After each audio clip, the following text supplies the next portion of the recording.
Now everything for this course is all online. All the course syllabus information. We're really trying to push for a quote-unquote green campus here. So they're trying to discourage us from passing out a bunch of papers.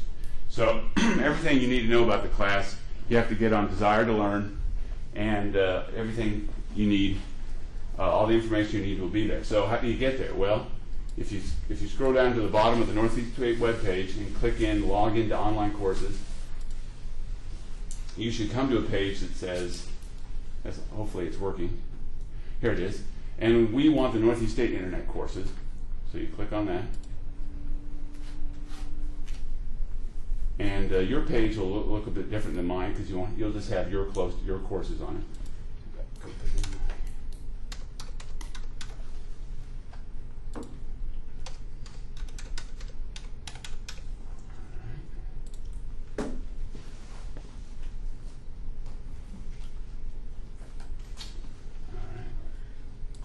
So you look for World History 1, here it is, and you should come to a page that looks like this. And I put a little fun thing in here. It's, see if it works. Welcome to World History. I don't know. And it follows you. See, a little Buddha there for you. Anyway, see, here's my home page, and it's got my name, my office number, and all that information. A couple things I want to point out here. Integrity lectures. I record everything that we do in this class. You can see here's a recording device. There's one on the back. So everything you say and everything I say is recorded.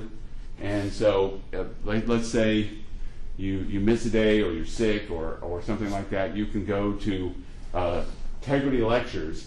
And it will be identified by the date that you missed. You just click that date, and you can listen in on what you missed.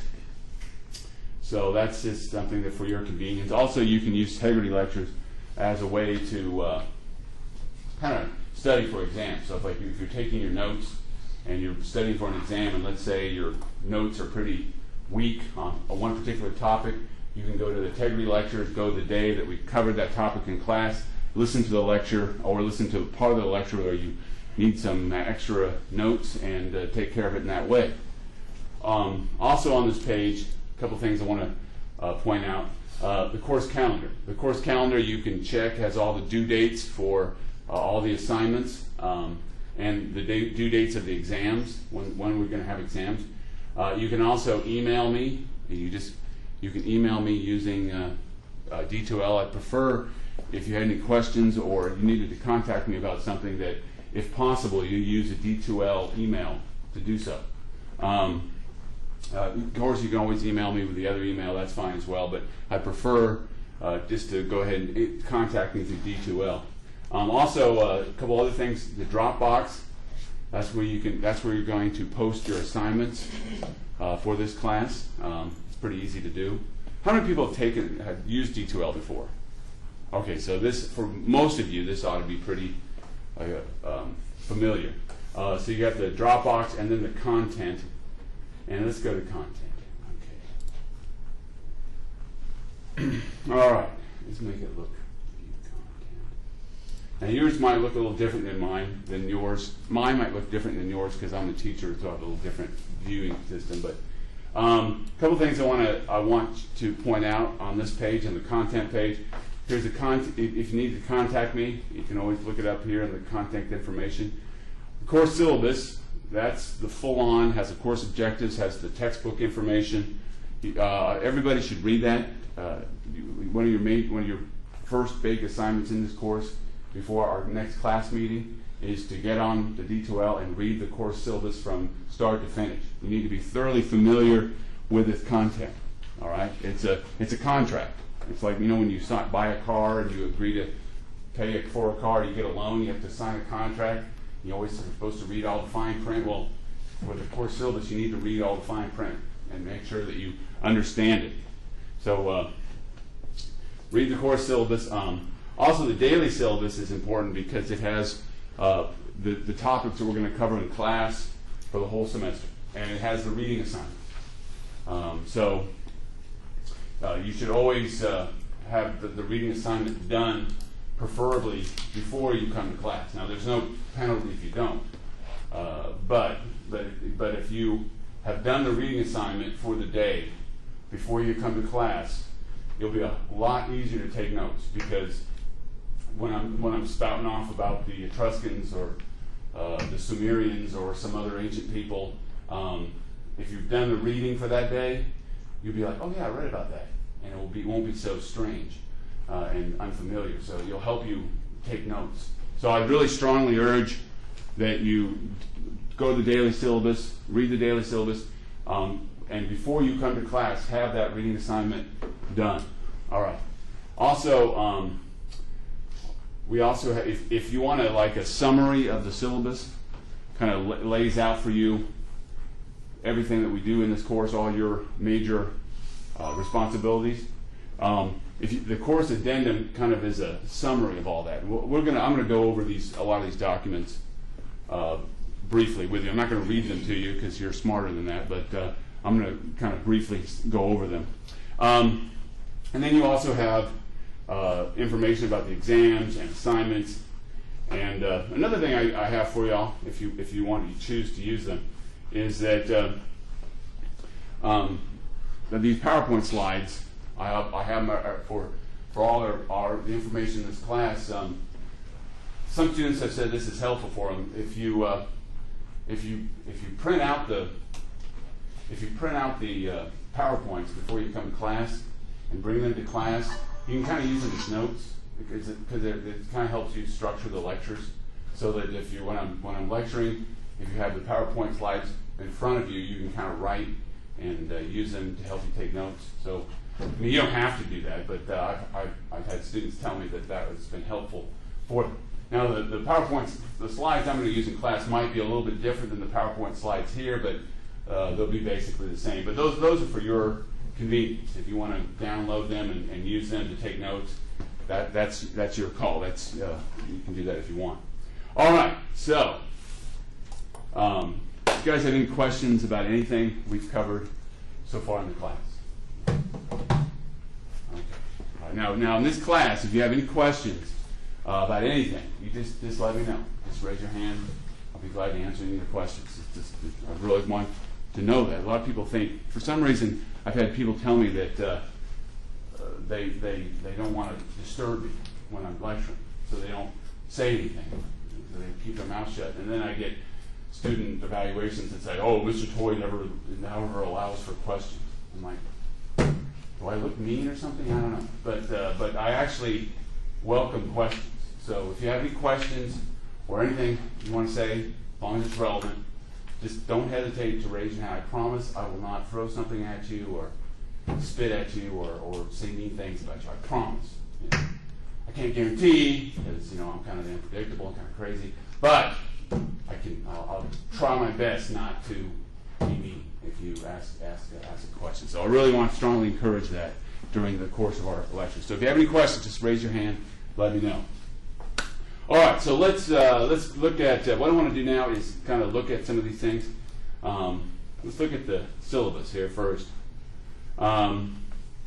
Has the catalog course description, has the TBR learning outcomes, it has the course objectives, has the evaluation, exams, it should have the 2 textbooks. In this class, we're going to be using 2 textbooks.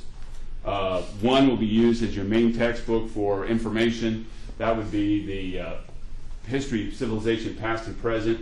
The other book, the Documents in World History, Volume 1, will be using for discussion and for your written assignments. So you need both books.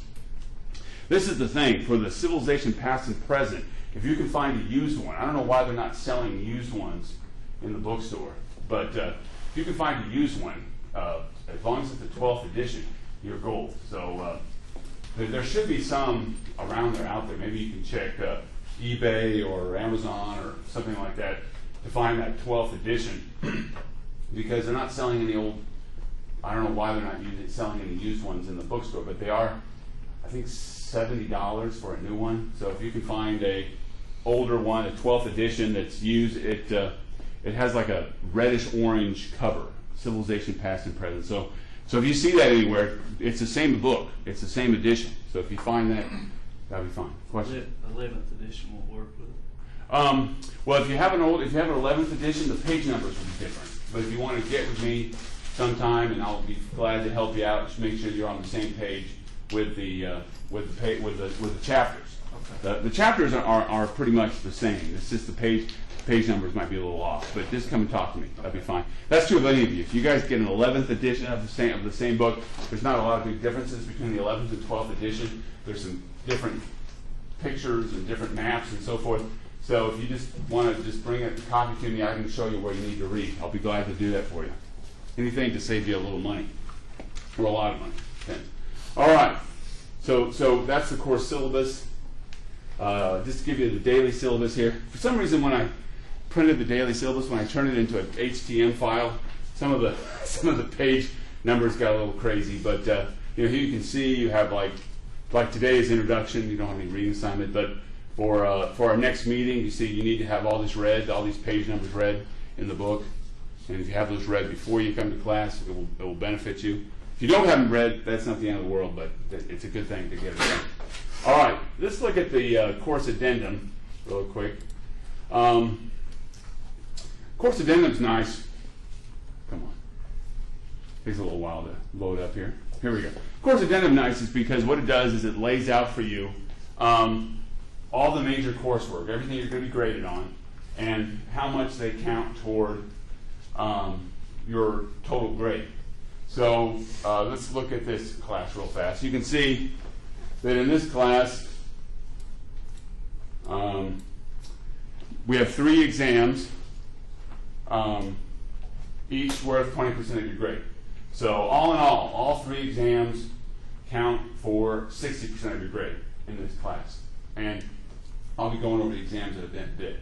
And then we have 4 written assignments in this class, and altogether the written assignments make up about a third of your grade, so 32% of your grade. So a third of your grade is based on how well you do on these 4 written assignments.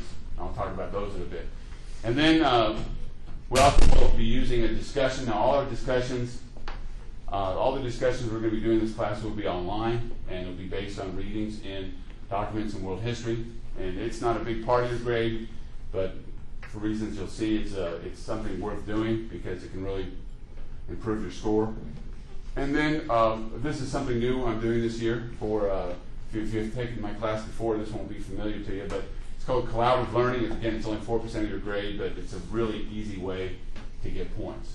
So the discussion and the collaborative learning are only 8% of your grade, but they're pretty much gimmies or handouts, in the sense that if you just do the work, you'll get all the points you need. So anyway, so let's look at each one of these separately. What I want to do is look at the exams, look at the assignments, and then discuss discussion and collaborative learning. All right, so let's do the exams first. All right. Now, for the exams, all the exams are going to be in this class are essay exams. I'm not a big believer in multiple choice or true and false or fill in the blank. I like essay. People need to learn how to write, and it's a good thing to learn how to write. So all in this class, all the exams in this course are going to be essay. And there's going to be 3 exams. Each one exam is going to count the same. The final exam counts 20%, just like the first 2 exams. Now, for every exam, there's a study guide to kind of help you prepare for the exam. So let's look at the study guides. So you can see exam 1, exam 2, and final. All right. So let's talk now. For you who have taken my class before, this should be familiar. But for those who haven't, which is the majority of you, I want to go over this a lot of detail here. Every exam is going to have the exact same format. 60% of the grade is going to be short essay. 40% of the grade is going to be essay. So for part 1, what I'm going to do is I'm going to take 6 terms from this list. You won't know which 6 terms I'm going to choose, but the 6 terms will come from this list. So if you study every term on that list, whatever 6 I choose, you'll be ready for. Now, out of those 6 terms that I choose from this list, you will have a choice. You will write on 3 out of those 6 terms. All right? So you get, out of the 6 terms that I choose from that list, you will get to choose the 3 that you write a short essay on. Okay, now for these essays, you need to show a little creativity, a lot of creativity, and some critical thinking. A lot of times people think that if they just memorize something, or worse, cheat and just copy and paste to that effect, that's all they need to do. It's just presenting information. And that's not what you want to do here. You have to have correct information here, but what you need to do is have information that is important. For each of these terms, you should be able to discuss in an essay what that term signifies in the study of world history, what it can tell us about world history, how it links to important lessons, important items, important content that we studied in this class. And you should have at least 3 good reasons. If you can't think of 3 good reasons why a term is significant, then you need to go back and study your notes, right? So it's not just about presenting a bunch of information and throwing a bunch of information at me. It's about identifying why that term is significant, and then providing evidence, providing facts, names, dates, places, providing facts to support your position. So you need to know a lot of information, and you'll have to memorize a lot to do well on this exam. But when you write these essays, you don't want to think, if I just throw a bunch of information there, I got an A. You have to be able to explain clearly, and in an essay, why a particular term is significant in world history, and provide facts, names and dates and places to support your position. And that's pretty hard. That's a hard thing to do. It's a lot easier if you could just memorize something and just barf it back up to me, parrot it back to me. But you have to use your brain. You have to think, okay, what information, what facts are relevant? Which facts will best support the position that I'm taking concerning the significance of these terms? All right, so you'll write, for part 1, you'll write 3 essays out of 6 terms that I choose from this list. Now for part 2, you can choose which essay you want to do ahead of time. And with this part, you can prepare an outline and bring it to class and consult that outline during the exam. So you can bring those to class. What I'll do is I'll look at them and make sure that they're correct. But you can use an outline for this particular part of the exam. Now, these exams involve a lot of writing, and if you're not used to doing a lot of writing, just physically writing a lot, if you want to bring a laptop and type your essay, that's fine. I have flash drives. I can save your essay on my flash drive and print it out in my office. So if you want to bring a laptop and take your exam on a laptop, that's fine with me. Now, when I wanted to give you some kind of idea of what I'm looking for when you write an essay. So that's why you'll see evaluation of essays for exams and assignments. So let's click on that. Okay. All right. So what I've done is kind of laid out for you what a good essay should look like. And you can kind of use this to help you prepare before the exams. So the way I see it, you need to, a good essay has got to have 3 components to it. I like number 3. So the first number that has a beginning, a middle, and an end. For Trinity, and all that. I just like the number 3. All right. So you got the number 1 thing you need to have. Well, not the number 1 thing, but the important thing you need to have for every essay. You need to have a thesis. Your thesis is your answer to the question. Whenever you write an essay, you got to get the answer right off. No screwing around. Can't be a politician. Politicians will talk your ear off and never answer a question. But if you're writing a history essay, you got to answer the question beginning of the paper. So when you write an essay, your first paragraph needs to answer all the questions. So if you have a multiple question essay question, You need to answer all the questions up front, beginning of the essay. So your answer to the question or questions is your thesis. Okay, so you answer the question first, and then you tell me how you got that answer. So it's kind of like solving a math problem. You know, if you were doing a math test and you just wrote a bunch of answers, you wouldn't get credit, would you?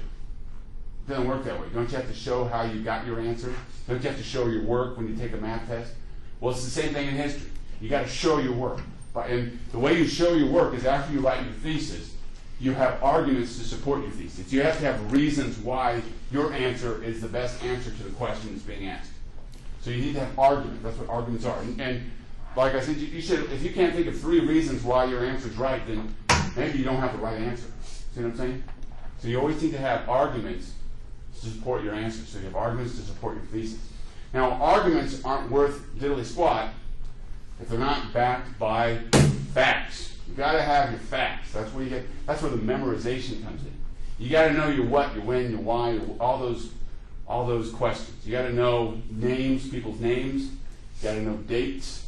You got to know events, battles, elections, all those events. You need to have those, and those are like arrows in your quiver.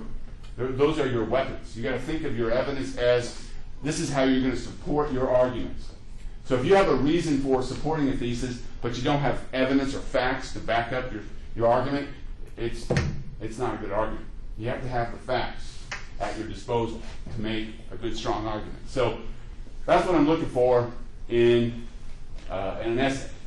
A well-worded, concise thesis that answers all the questions. Good, strong, good 3. I mean, you don't have to have 3, but a good number of arguments that make sense, that are rational, that support your thesis, and all your arguments being supported by very specific facts.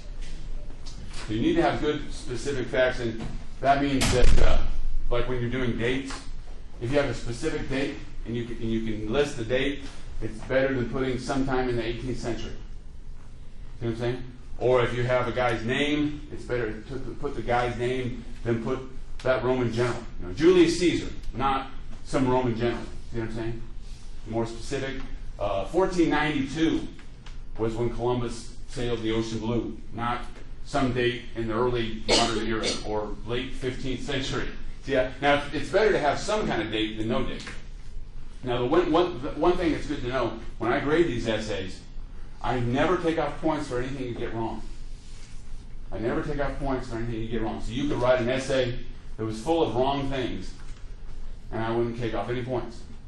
But you only get credit for what you get right. If you wrote an essay that didn't have any correct information in it, you'd get a 0 because there was nothing to give you credit for. See what I'm saying? So as long as that's why I always encourage you to guess when you write these essays. If you're not sure about a name or a date or an event, just guess. Because if it's wrong, no harm done. If it's right, you get more points. See what I'm saying? So it's just keep that in mind when you're writing these essays. You might think, oh man, how am I going to memorize all that stuff? I can't do it all. I'm going to freak out, because it is a lot of stress to try to memorize a bunch of facts, names, and dates, and places, and all that. But if you think, hey, if I guess and it's wrong, it's no big deal, and it makes it a little more relaxed. See what I'm saying? So try to memorize as best you can. But when you write these essays, just guess if you're not sure about a name or a date. But if you get it right, you get points. If you don't get it right, then no harm done. All right. Now, for the essay portion of your exam, when you do your outline, what I would suggest you do for your outline is just write out your thesis. Write out your thesis. List very briefly the arguments that you're going to use to support your thesis. And then under each of your arguments, just write a bunch of facts down. And that way you'll have that outline in front of you, and when you're taking the exam, you can look, and that will the outline will kind of keep you on task and make sure that you have all the information you need there.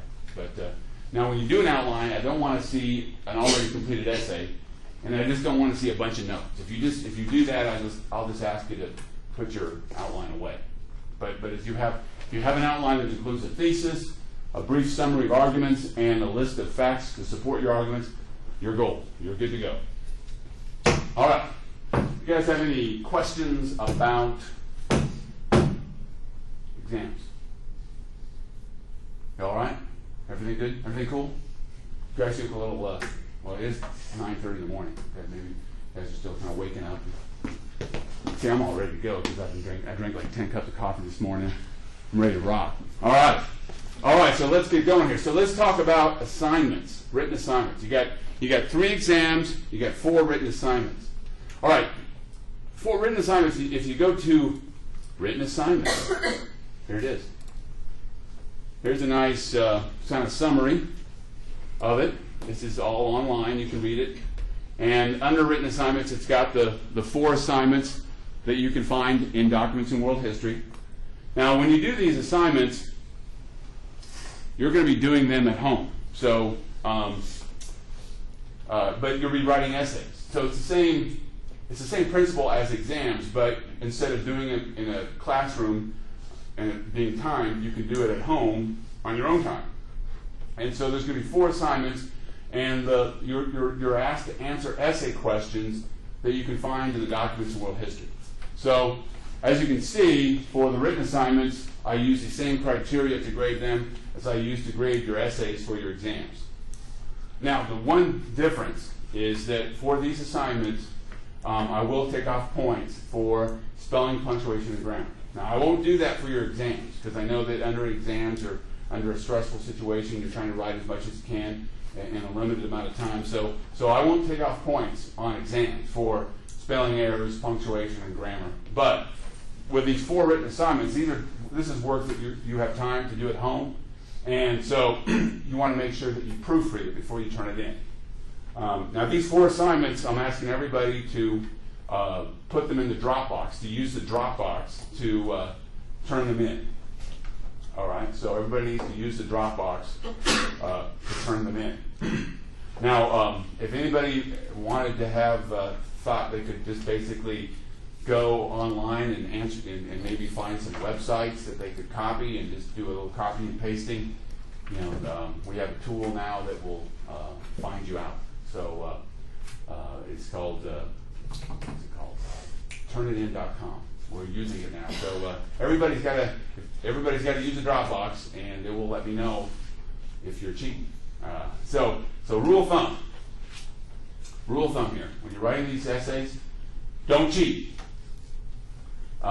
You write everything in your own words. Just paraphrase is fine. So if you go use an outside source, that's fine, but you have to put it in your own words. Now, you really don't need to go outside sources for this class, because everything you need to answer these 4 questions for these 4 assignments you can find in this course, either through the course lectures that I provide, or through the Documents in World History textbook, or through the other textbook, the Civilization Past and Present. Although that's more than enough information for you to answer the 4 questions in these assignments. All right? Oh, yes? Which edition of Documents of World History do we need? It's in the syllabus. I don't know the name of the document on hand. But the thing about Documents of World History, when they come up with a new edition, they do change it a lot. Okay. So it's a case where you have to get the current edition, or you're going to be kind of lost. Unlike the Civilization Past and Present, they do make radical changes when they come out with a new edition. So you need to get the most current edition of Documents in World History. But if you can find it on Amazon for a less price in the bookstore, they will match your price. Did you know that?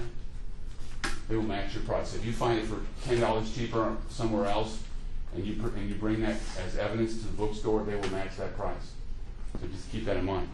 So for the Documents in World History, that's what we're going to be using that as one of your main sources of information. Now, with the Documents in World History, when you do these questions, it's important that you incorporate the primary sources that are in that book into your essay. With Documents in World History, what you have are what we call primary sources. What you have are the actual words of people who lived at those times. So for example, you're going to be reading excerpts from the Code of Hammurabi. The law code probably wasn't written by Hammurabi, King Hammurabi of Babylon himself, but probably his bureaucrats wrote it for him. But you're going to read a law code that was written almost 4,000 years ago in ancient Mesopotamia, what is today Iraq. You get to read it. Now, you're not going to read it in the original language, because probably none of you can read cuneiform. Akkadian cuneiform. But you're going to read a translation of it. Same thing when you're going to read the words of the philosopher Aristotle, the words of the historian Polybius from the 2nd century BC. You're going to read it in translation, of course, but you're going to read primary sources. You're going to read works by people who lived at the times that we're studying. So that's why, and it's important for you to realize that when you study history, that's what historians work with. Much of the information that historians use when they write history is they have to go to the primary sources and read what people wrote thousands of years ago and use that to understand the historical developments of that era. And you're going to be doing the same thing. You get to act just like professional historians and examine these primary sources. So when you do these assignments, you don't want to ignore those sources. You want to, into your essay question, you want to incorporate that information. Now you can use, I want you all to know that when you do these assignments, you can use quotations. That's fine. I don't mind a brief quotation here and there. I don't like it when people just take huge excerpts from something and just copy and paste. I don't like that. But if you want to, for emphasis, if you want to include like a brief one-sentence quote from here or there, that's fine. All right. So you got 4 assignments. And now the thing about assignments is that one of your 4 assignments, and you can pick which one you want to do, one of your 4 assignments has to be what I call an individual student report or project. So you can pick which one. There's 4 assignments. They're all on the calendar. They're on your course, the daily syllabus when they're due. But instead of doing, for one of the assignments, instead of doing a question in the Documents in World History, you can do what is called an individual student project or report. So let's look at that. All right, and here's the information for it. It's online. You should all read this. But basically what you're doing in an individual student report is this is an opportunity for you to do a project that interests you. Look at a particular time in history that you find more interesting than other times of history. Hopefully you find at least one time of history interesting. I'm hoping anyway. But anyway, so what you do with the individual student report is that you would link something happening in the world of today, some event, some development that we're seeing around us today, and linking it to something that we've studied in this course. So to try to show how, one of the course objectives of this course is to show how, when you study history, you find out how events in the past have shaped and influenced the world we live in today. So one of the purposes of this project is to fulfill that course objective, for you to know, to understand how developments that happened centuries or multiple centuries ago influence and shape the world today. And what I suggest you do is go to a site like BBC News, which I think is one of the best news sites around in terms of just information. Go to the BBC News and just kind of check the news stories out every once in a while. And then find a news story that somehow links to, in some way, to something that we've studied in this class. Now, how you link it that's where you got to be a little creative. You have to see the links. It could be a direct link in the sense that something that happened hundreds of years ago is directly shaping something that is happening today. It can be more indirect in the sense that you can see a pattern, like a pattern that's happening today in the news was a pattern that happened 2,000 years ago. So if something that happened in ancient Rome, it might remind you of something that's happening in Europe in the 21st century. So you can link it that way. And that's what you want to do with this particular assignment. You're still writing an essay, but in your essay, in your thesis, that's where you lay out the connection between events happening in the world today and some development that we studied in this course. Now, in this course, since we study a lot of ancient civilizations, one option for you to do is to look at archaeological discoveries that are being made today, because they're always in the news. They always find something. They always find Mayan tombs. We live in a really exciting time. We're finding all kinds of interesting stuff in Peru and Bulgaria and Russia. They're in China. They're finding all this stuff that they never knew about. So if you can go to, like I suggest you go to Archaeologica, which is, you can see the news you can see the site here. If you go to that site, it gives you all the latest archaeological discoveries. And then maybe you could link some archaeological discovery with something we studied in some ancient civilization in this course. Now, for the individual student report, you do need, this is the one case where you need to do a little outside research. So you can't just rely, I mean, you can use the book and lectures and all that as a source of information, but you need to actually do some research. Go to the library, talk to a reference librarian, they can help you, and you need to have, I think you need to have 2 outside sources. That's all you need. And you need to provide a source cited page on this particular assignment. So it's got, I have some information about that on the page.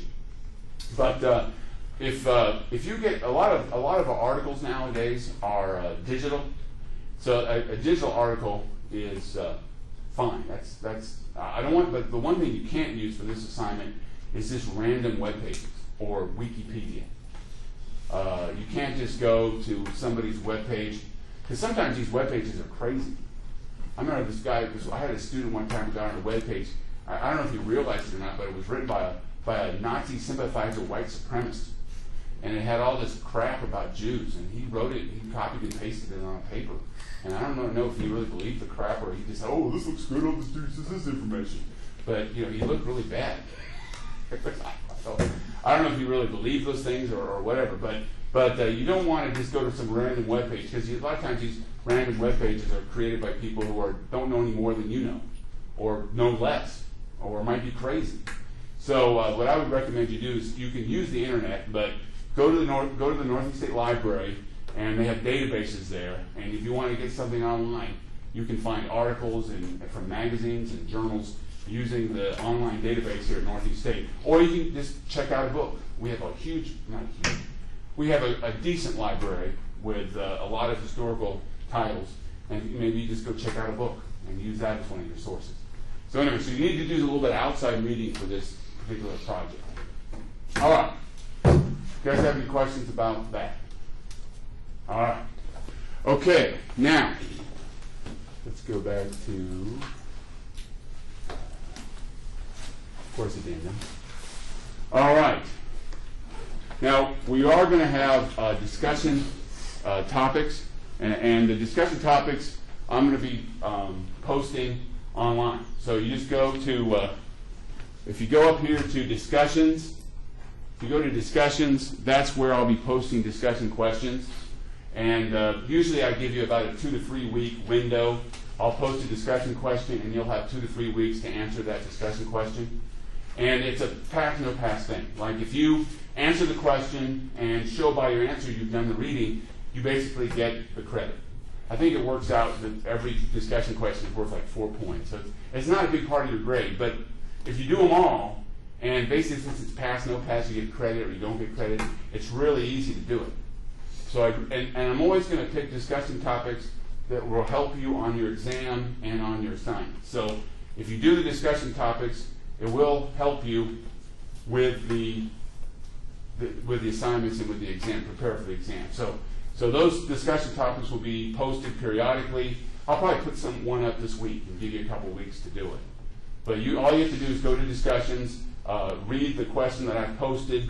It usually be a question from Documents in World History, and then you answer the question. And if you answer the question and show that you've done the reading, you get credit. If you don't do it, then tough luck.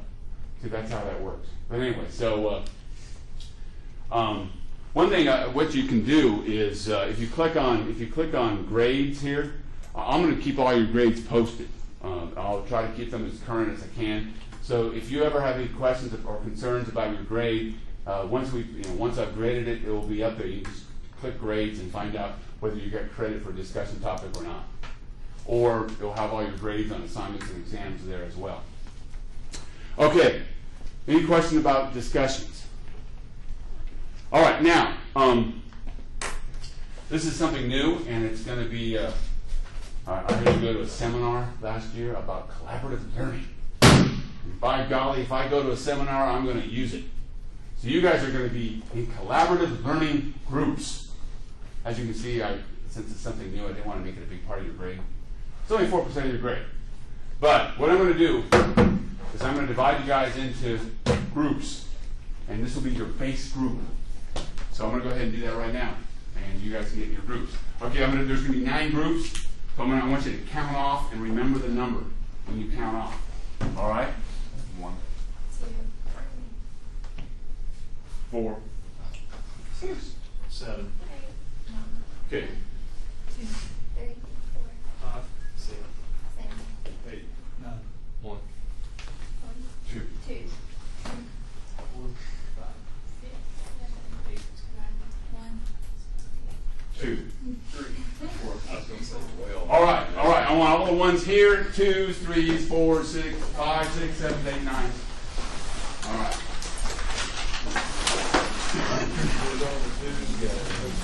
All right. Let's have 1 to 9. So 1's here, 2s, 3s, 4s.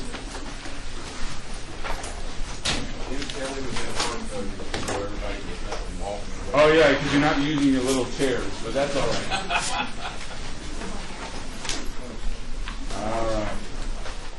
Where's 2's gathered? Big 2s are over here. Let's have 1's here, 2's here, 3's there, 4's there, 5's there, 6's there, 7, 8, 9.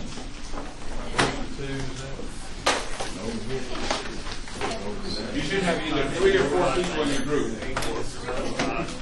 This is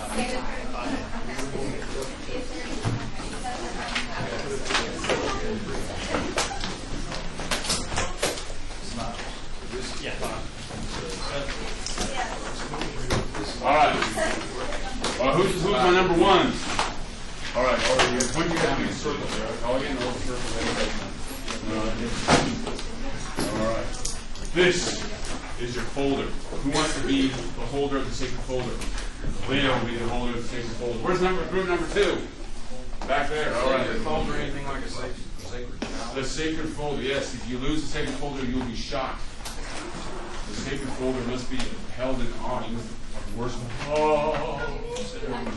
Like somebody else. All right.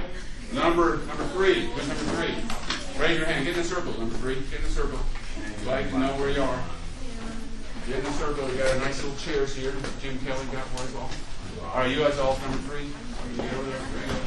Come on in. You gotta get back. You gotta get there. All right. Sacred folder. Anna, you're in charge of the sacred folder. All right, where's number 4? All right, get in a circle, guys. Get together, come on. You guys are a team. You have to learn to love each other. All right, here you go. You want to be the sacred folder man? All right, number 5. All right. All right, who's number 5? Get in the circle, number 5. Get in the circle. You have to close yourself off. You have to fight against your enemies. These other groups are your enemy. You must defeat them. You must crush them. Wait, can we defeat them with No level of this class. This is world history, baby. Grow up. All right. Now I think some of your groups are going to be just 3. That's okay because the new people come in. All right. So here we go. You guys number 7, 6. Do 6 first here. Okay. Sacred folder. And you're number 7. Okay. You want to have a sacred folder? Number 8. Sacred folder. All right. Sacred folder. And number 9, you want to have a sacred folder? Oh, come on. He's brave. Oh, he's a brave man. All right. Now. All right. Listen up. All right. Now this, you all got this page here. This is the page that's in the sacred folder. The page here. And you can see, what I want you all to do is write your names. Everybody write their name clearly so I can read it on where it says names. All right. Now this is what's going to be called your base group. And what's going to happen is that every day you meet, except on exam days, the first thing you're going to do is get in your base group for the first 5 minutes of class, 5 to 6 minutes of class, right? And then you're going to grade yourself. How easy is that, right? For you see, like if you look on August 28th, you all see that on August 28th. Look, share your folders. You have to work. Your folder is you have to share the folder. That's why you have to be close together so you can all read it. You can see that you rate yourself between 0 and 3. And so you write your name across the top here, and then you give yourself 0 to 3 for attendance.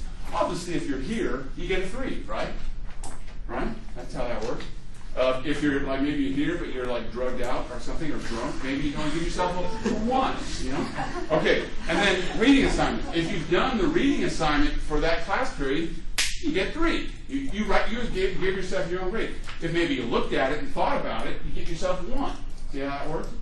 All right, and then reflection on lecture and reading. Like let's say after you go down and you watch Integrity after a lecture, or you look over your notes, or you outline your notes, or you outline the book, then that would be reflection. And you give yourself 3, 2, or 1 based on what you did. And then you always are going to have assignments and discussion topics in this class. So to what degree did you work on that assignment or discussion topic? That would be, you rate yourself 0 to 3. And then communicating with group members. That's so important. You guys are groups. So like, let's say you called each other, hey, I wasn't sure about that assignment. I'm not sure about this question. If you communicated with yourselves and called each other, that'd be like a 3. If you just saw each other in the hall and waved, give yourself 1. See how that works? All right? And then, most important, did something fun. All work and no play make Jack a dull boy. You have to have fun. I don't care if you're fun, it's just going and getting a candy bar at Food City. You have to have fun. So if you have a lot of fun, you get 3. If you didn't have any fun, you get 0. Now, you get to rate yourself. Now, at the end of the semester, what I'm going to do is the group that had the most points, that's 20 out of 20. And then everybody will be graded based on that. Now, probably, I would imagine that most everybody is going to get an A on this. Because you're giving yourself your own grade for crying out loud, right? So, now there will be ways for me to test it. Like, for example, if you're putting people down for attendance, and I'm taking attendance and they're not here, obviously you're going to lose those points, right? Also, for this thing that says work on assignments and discussion board, and one of the members of your group doesn't even turn it in, your group loses all those points because you obviously were lying when you said that you were working on those assignments and discussion topic, and then didn't turn it in. So keep that in mind. Don't give yourself a bunch of points on that and then not turn in the discussion topic or not turn in the assignment, because I will just cross out all those points up to that point. Not for the whole semester, just up to that point. It's just for that student. So anyway, so keep that in mind, But other than that, basically, this is a really easy A. But one reason why it's important, I think, is that studies have shown that when students feel like they have an obligation to other students, they're more likely to get their work done. I don't know if that's true or not, but that's what I was told. So hopefully, the purpose of this class, the purpose of the assignment will help you stay on track, do the reading assignments, come to class, get the work done. And this is one other thing. This is what I want you to do. For your groups, this is what you need to do. For every member of the group, you have to designate somebody to be the holder of the sacred folder. That means they have to go get the folder. I'm going to collect the folders at the end of every class period.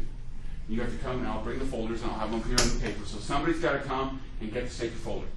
So what you might want to do is think about decorating your folder so that you know so you don't have to go through and find, where's the names, So then we will have a folder decoration contest. That's right.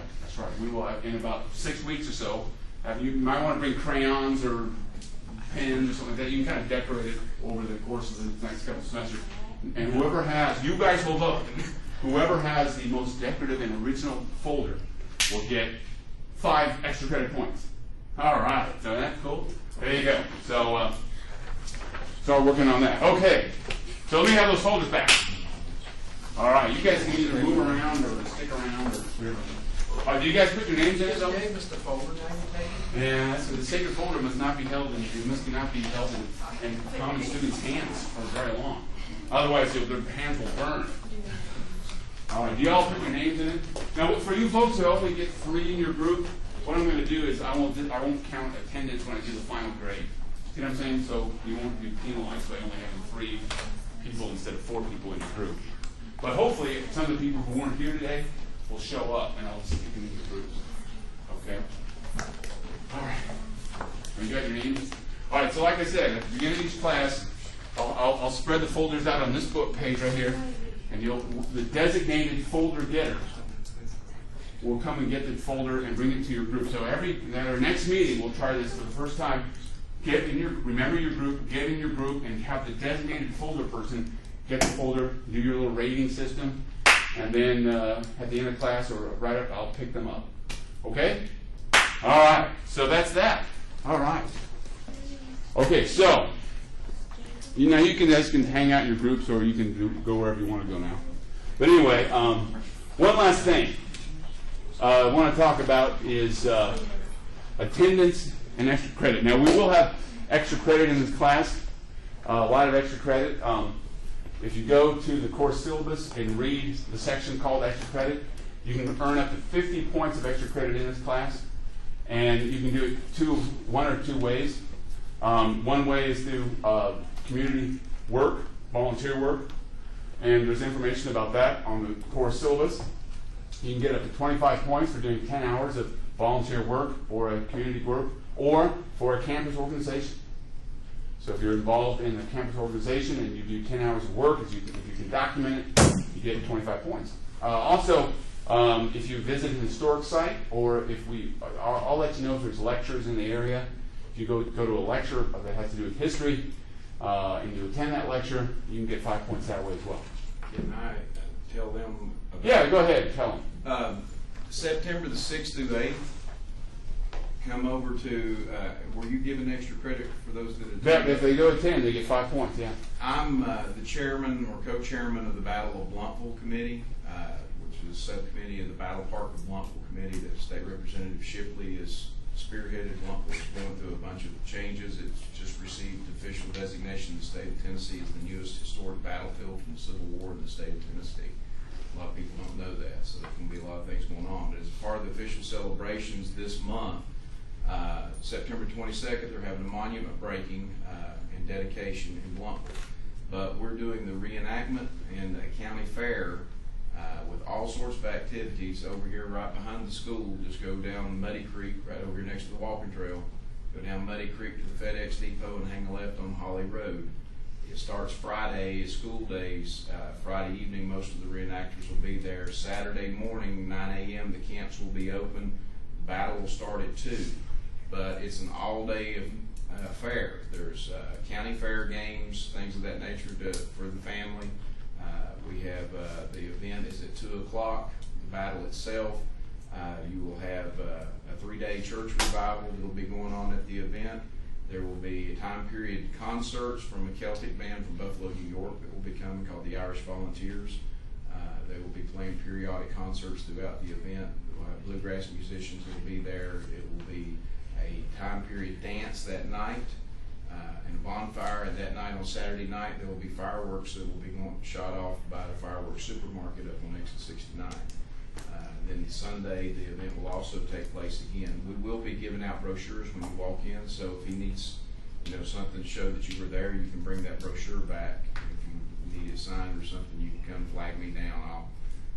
I'll be one of the ones dressed in blue, so you'll have to come get me. But You must be a Yankee, right? Yeah. Anyway, so that's the September, 6th? September 6th through 8th. So that's not this coming weekend, but the week after next, you attend it. You have to write a little report. That's what you mean. You have to attend, bring in some kind of documentation like a flyer, and then you have to write a report, and that's how you get the credit.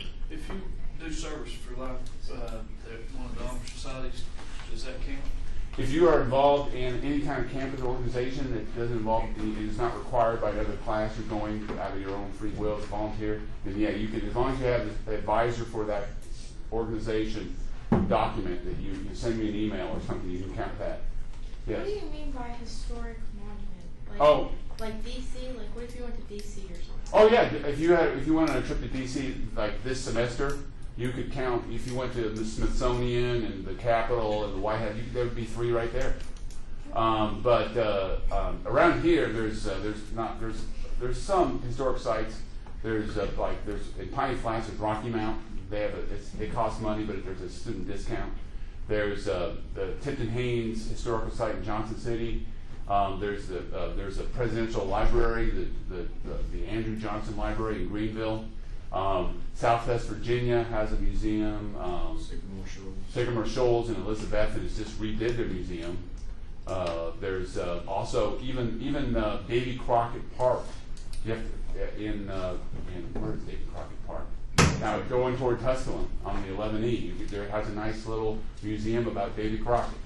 So it's not world history per se, you know, it's not like ancient Rome or something like that, but it is history. It's our history, the history of this region. If you go to those sites and have documentation, write a little report on it, you can get credit. 5 points for every report, up to 25 points. Okay. Now with the extra credit, I just add the extra credit points at the end of the semester. Okay. Now, couple other things here. Let me talk a little bit about attendance. Now, for this class, you're required to attend.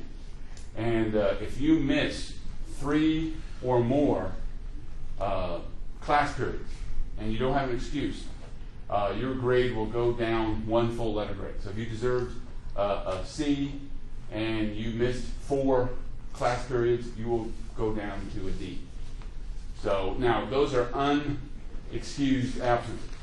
So if you call, I'm pretty lenient most of the time. So if you know you're going to miss because of work conflict or child care or family emergency or any reason that's warranted, just email me, call me, let me know what's going on, and usually I will excuse that absence. So that's that. So if you know you're going to miss for an illness or whatever, just give me an email or call me and let me know what's going on. Also, with assignments, the 4 assignments are due when they're due, and I don't accept late papers.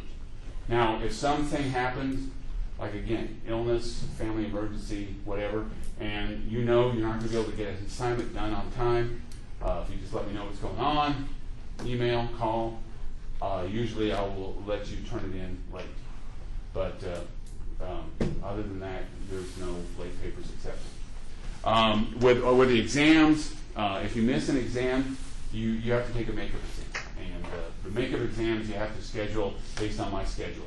So if you miss an exam for any reason, you'll have to get in touch with me and figure out a time that works for me when you can come and take a makeup exam. All right? All right, so any questions about anything we've covered so far about exams, assignments, attendance policy, extra credit? Any questions? All right. What I want to do for a couple minutes here is we've been talking about assignments and exams and all that, and talk a little bit about what world history is all about. What do we study when we study world history? So I wanted to spend a little time on that and then get you out of here. Now I have to say that this class will go an hour and 20 minutes every day, so I'm not going to let you out early, but I will try to break up the class with a little activity here and there, so it won't all just be you sitting there like this going, when's this guy going to shut up? All right? All right, so let's talk about, anyway, I don't know why it does that on the screen, but anyway, what do we talk about? When we study world history, what are we actually talking about? When we study cultures and civilizations, what are we talking about? Well, today, in today's world where we have a lot of political correctness, using words like uncivilized and civilized, or barbarian and cultured, or those kind of words, you're always going to insult somebody.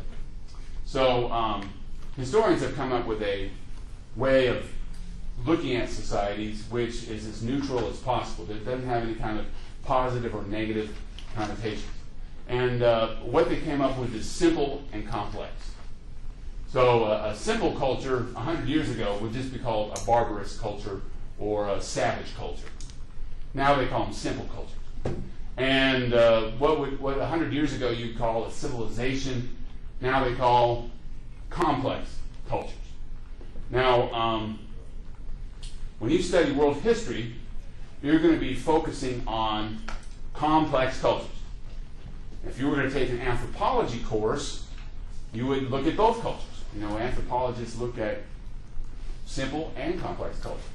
But when you study history, you focus primarily on looking at complex cultures. Now, what are the hallmarks of a complex culture? And now I want you to keep in mind of these hallmarks, because when we study every ancient civilization, you're going to have to know how these civilizations, how they present these different hallmarks. Now, first of all, what distinguishes a complex from a simple culture is in a complex culture, you have cities. They're urban. Urban is a fancy word for city life. It doesn't mean that everybody lives in the city. It means that the focal point of the culture, the way that people live their life, the focal point is in a city of some sort. Now, ancient cities are a lot different than modern cities. They weren't nearly as big, but if you have a concentration of people living in close proximity to each other, that would be a city. And not everybody lives in the city in a particular culture that's complex, but that's where, if you want to get something done, that's where you go. If you need something, if you need to interact with the government, if you need to interact with other people, you go to the city. So that's one of the most important hallmarks of a complex culture. It's based in cities. It's urban. Another thing another hallmark of complex cultures is they have a surplus of food. In other words, they have a surplus of everything. In other words, people who live in these societies, they produce more than what they need for themselves. They produce a surplus. If you were to look at a simple culture, you'd find that in a simple culture, people provide for themselves. They only produce what they need for themselves and for their immediate family. A hunter-gatherer.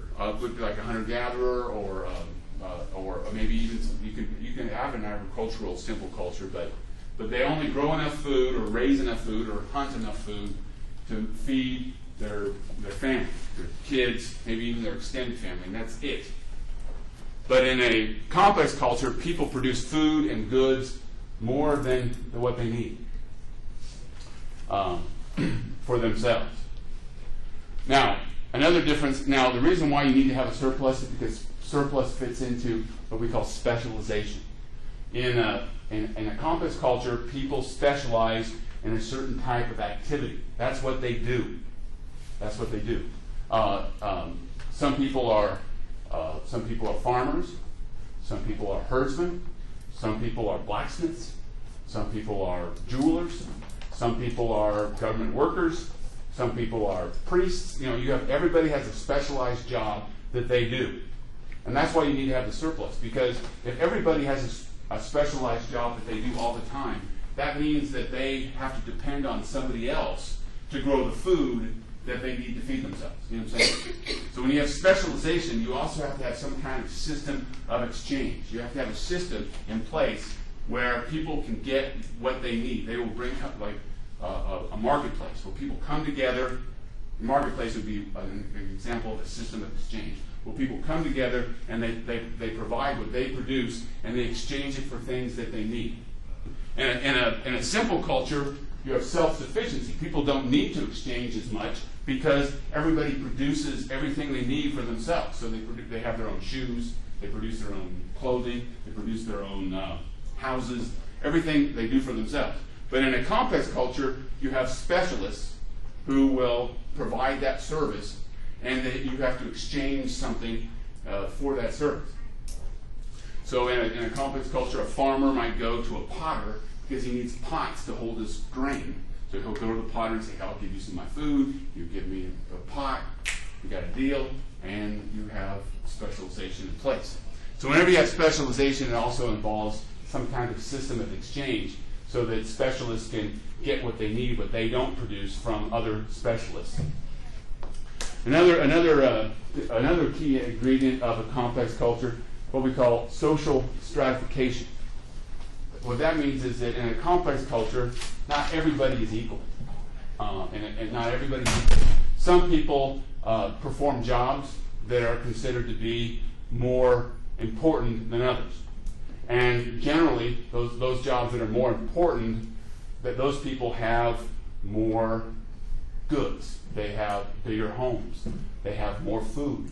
They have nicer stuff than people who have less distinguished jobs.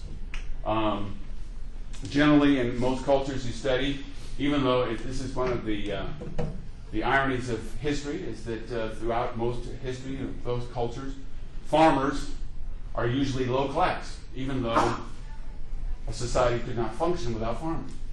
But they're usually, the simple farmer working the land is usually at the lower end of the spectrum. That's just the way it's been throughout history. They have low social status, even though if they weren't producing goods, the whole society would come crashing down. But anyway, that's one of the ironies. But you have different groups with different, and it kind of, think of a layer cake, you know, a layer cake, or a wedding cake, you know, with a cake of different layers. So you'd have people at the top would be like the elite, the icing, you know, and then the people beneath them, and the people beneath them, and the people beneath them. And in all complex cultures, you have social stratification. The only cultures in history where most people are, everybody is equal in one way or another, are hunter and gatherers. You know why hunters and gatherers are egalitarian? Because if you can only own what you can carry, you can't carry a whole lot. That's why social hunters and gatherers are egalitarian, because everybody's basically equal, because everybody's equally poor. You can only own what you can carry. And if you can't carry a whole lot, then you don't own a whole lot. So that's why hunters and gatherers are egalitarian, as opposed to having social stratification, which you find in a complex culture.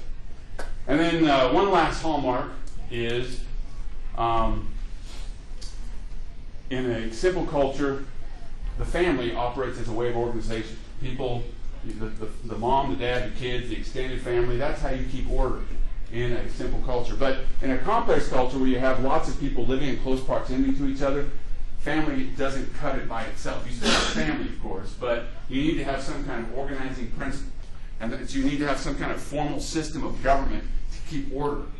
And so that's another distinguished aspect of a complex culture. Now, when we look at a lot of the cultures today, when we look at some of the cultures of ancient times today, not all these societies produce writing. Not all of them have a system of writing. If they do have a system of writing, it's very fragmentary, and we don't have a whole lot to go on. But we can tell that a culture is complex by just looking at the artifacts they produce. For example, any type of monumental architecture, like big tombs or big temples, any kind of big, huge public work project, shows that they have to have some level of political organization, because any kind of monumental work requires lots of workers, and you need to have somebody telling the workers what to do. So monumental architecture of any kind, it would be a sign that you have some kind of political organization, some kind of government in place. Another sign is elaborate tombs. We're still in this is world history? I'm still speaking with. Oh, come on, have a seat. I'll get you later. Have a seat. All right. So anytime you have like some tombs that are bigger than others, that would indicate. That would indicate that people who built that tomb had a higher social status than everybody else, right? So finding big, huge, elaborate tombs would be a sign that we're dealing with a complex culture. Also, looking at the artifacts themselves produced by a culture. If they show a lot of skill and they show a lot of detail in them, then that's usually a sign that whoever produced those artifacts were specialists. That's something that they practiced a lot. They weren't just doing it on the side. They weren't self-sufficient. They were actually learned a trade and learned how to do that. So if you have artifacts that show a very detailed and show a large amount of workmanship, that's a sign we're dealing with a complex culture. All right. Now, if you look at the history of humanity, and I remember reading somewhere that said that someone estimated that if you look at all of human history, something like 99% of all cultures have been simple. That means only 1% of all cultures in world history have been complex cultures. So for most of human history, and most of history, most people around the world have lived in simple cultures. Complex cultures are a fairly recent phenomenon, and they're something that until now have been rare. But a lot of things have to come into place for a complex culture to arise. First of all, and these are things to look for. First of all, you need to have an ideology that makes people want to work. People are by nature lazy. People by nature only will produce what they need to produce for themselves. So most people are lazy and selfish. That's the fact of life. But if they have some kind of system in their head that tells them, hey, I need to go out there and produce more, I need to work harder for everybody else, then they'll do it. So you need to have some kind of value system, some kind of, it could be a religion, it could be whatever. In a lot of early societies, it is a religion.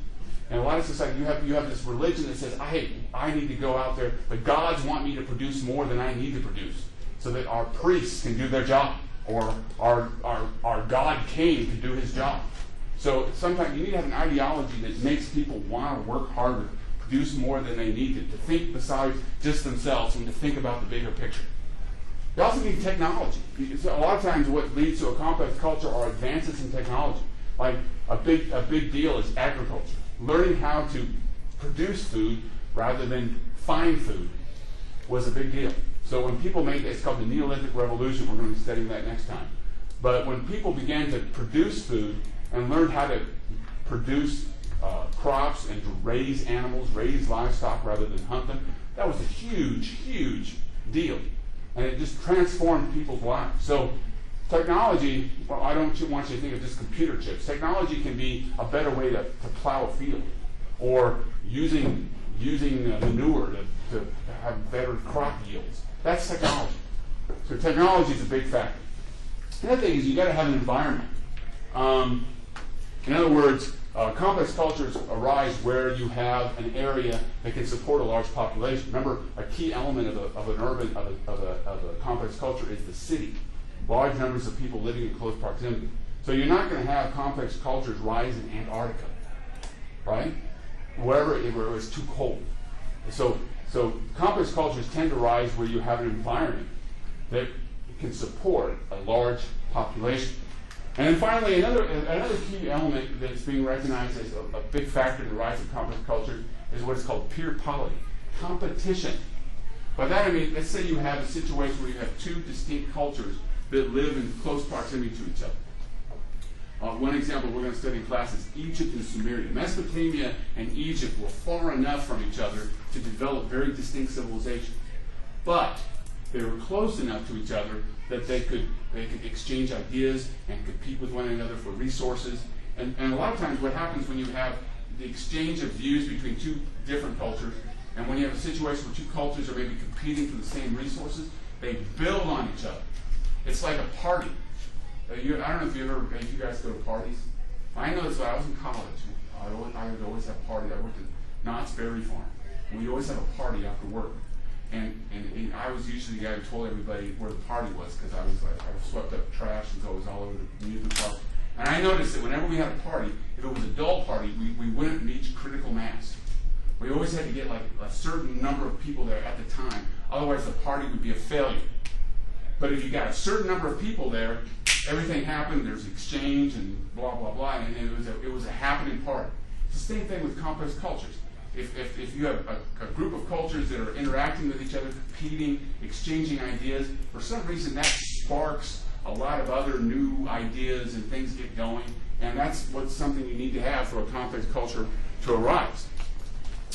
All right, now what we're going to see happening is that that in the history of humanity, only a couple of key areas saw the rise of complex cultures. And that's what we're going to be doing over the next couple of weeks, is looking at these complex cultures. There are two. There's in North America, in Mexico, in what is today Peru, in China, in what is today Pakistan and India, and of course in what is today Mesopotamia. These are what are sometimes called the cradles of civilization. These were the areas where the first complex cultures arose. So a lot of times from these areas, civilization is kind of radiating. All right. So that's what we're going to be doing next time. And hey, just because you guys all love your YouTube, I got to show you something. Then we'll be done. Watch this. All right. Hold on. Wait. See if my video works. Oh, it's not that big, but anyway. I made a video for you guys to help you remember complex cultures. See if it works.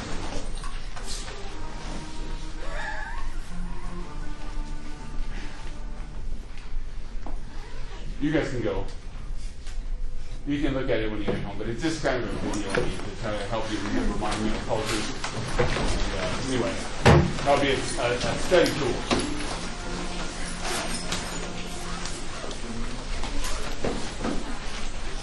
Oh, who came in? What's your name?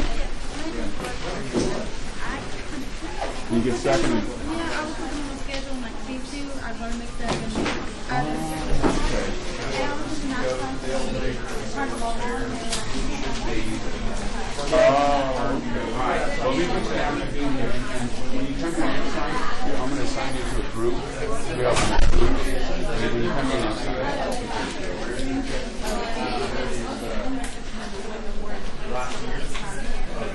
well,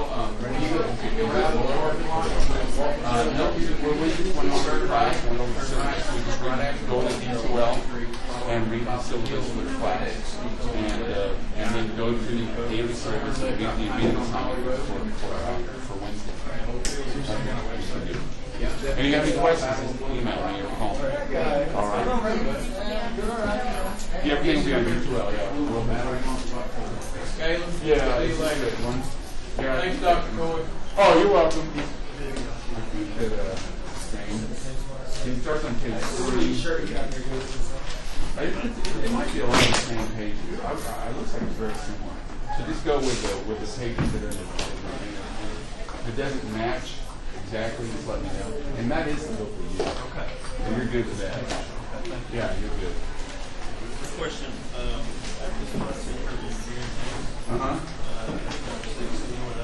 Yeah, it's over in the all on the other side of campus. That building is the building that's next to the airport.